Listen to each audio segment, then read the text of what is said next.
Ethiopia's Prime Minister Abiy Ahmed evoked memories of the country's kings and emperors by going to the front lines to lead a dramatic fightback against Tigrayan Rebels, who had threatened to overthrow him.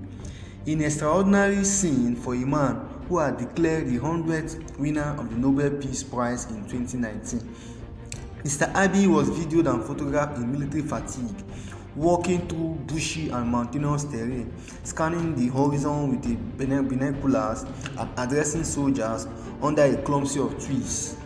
Those who want to be among the Ethiopian children who will be hailed by history, rise up for your country today. Let's meet at the front, he said.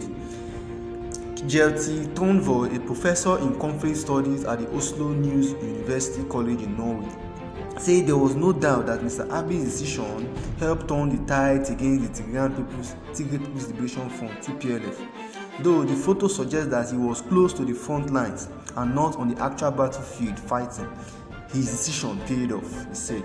It bolstered the morale of his generals, led to surge in Ethiopian nationalism, saw national heroes like Haile Selassie come out in support of the war effort, and thousands of people lined up to join the army and the Amhara ethnic group militia drone attacks. The setbacks the TPLF faced were huge. Its fighters had been around Debre Birhan town, about 430 kilometers, at least 80 miles from the capital Addis Ababa, before being forced to go back about 400 kilometers to Wadiya. This means the rebels lost key towns on the A2 highway that links their stronghold of Tigray to the federal government seat of power. Mekelle, the capital of Tigray, has been hit by drone strikes. Professor Tonvoy said that while Mr. Abiy rallied his support on the ground, drones reportedly obtained from China, Turkey and Iran played a far greater role in forcing the TPLF to retreat.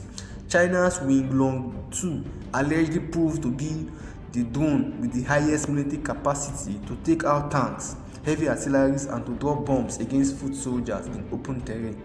At the same time, the government resisted the United States and European Union EU's pressure to negotiate a ceasefire and portrayed Western power as TPLF allies. A view also expressed by Mr. Selassie, an Ethiopian warning legend. We have seen how Iraq, Syria, Yemen and Libya have been destroyed or disintegrated, but Ethiopia is a country with more than 120 million people, so any attempt to destabilize this country would backfire on them, he told state media. I know our African brothers and sisters are supporting us and we have been fighting colonialism together for centuries. Professor Tonvoy said Mr. Abiy has set the tone for such rhetoric to win the support of African governments, as well as other countries that were rivals to the West. At the start of the war, Mr. Abiy called the TPLF a junta against whom he was waging a law of enforcement operation. But he then embraced the Pan-African narrative by calling the TPLF a proxy for imperialist forces, and he was fighting for Ethiopia's glory like the emperors of the past. Popularity boosted. In November, Mr. Abiy drew parallel between the TPLF attempt to overthrow his government to the Italian invaders who were defeated by the famous Battle of Adwa in 1896 by the army of Emperor Menelik II, the founder of modern-day Ethiopia, who came from the Amhara ethnic group. Tens of thousands of Ethiopians have rallied in the capital Addis Ababa in support of the army. My fellow Ethiopians here and in diaspora, your role in telling the world the truth is commendable. In unity, we can overcome the existential threat this ancient nation is confronted with by forces far and near. As children of Adwa, we will carry Ethiopia resiliently onward, he tweeted. The TPLF was a guerrilla movement which gained power in Ethiopia in 1991. It dominated the government until 2018, when Mr. Abiy took office, following huge demonstrations against its repressive rule.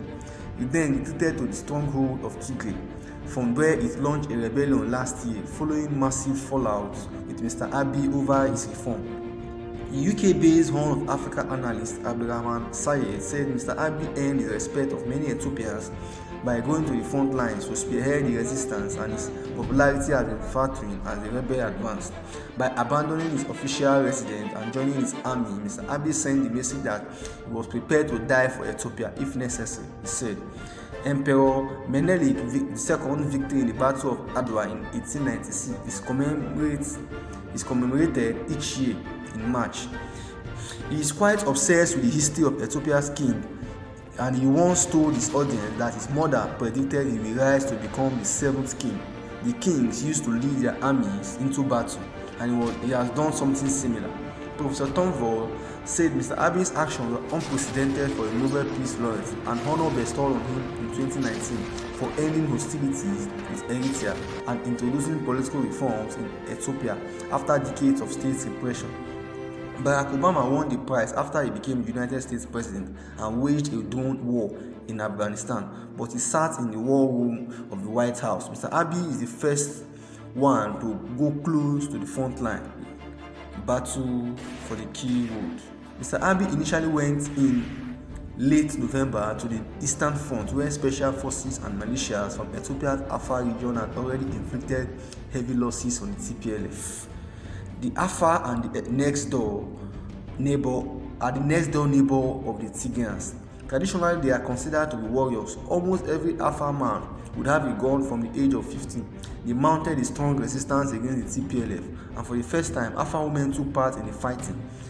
It showed the depth of anger towards the TPLF because of the atrocities its fighter had committed in Afar when they tried to break out of Tigray about 6 months ago. Mr. Abiy regarded this as a turning point in the war, as he thwarted the TPLF attempt to reach the border with Djibouti. Ethiopia is landlocked, and the port in Djibouti is economic lifeline. If the TPLF took control of the road leading to the border, Ethiopia's economy would have been brought to its knees. No goods would have reached Addis Ababa, and the chances of the capital falling to the Tigrayans would have been greater. Mr. Abiy returned from the front line after about 2 weeks, only for his office to announce this week that he had gone back to lead the military in capturing more territories in the Amhara region. For its part, the TPLF said it had taken the region's historic church town of Lalibela.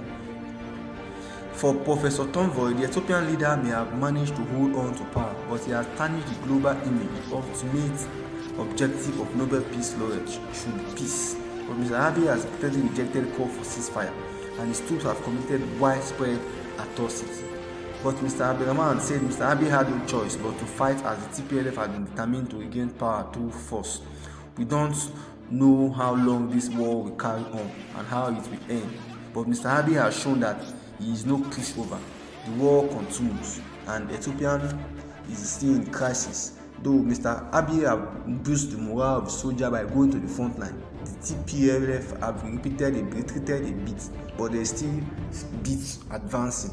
But there is still bit resistance, because the resistance war is still going on. It's like a war without end. So let's see how it goes.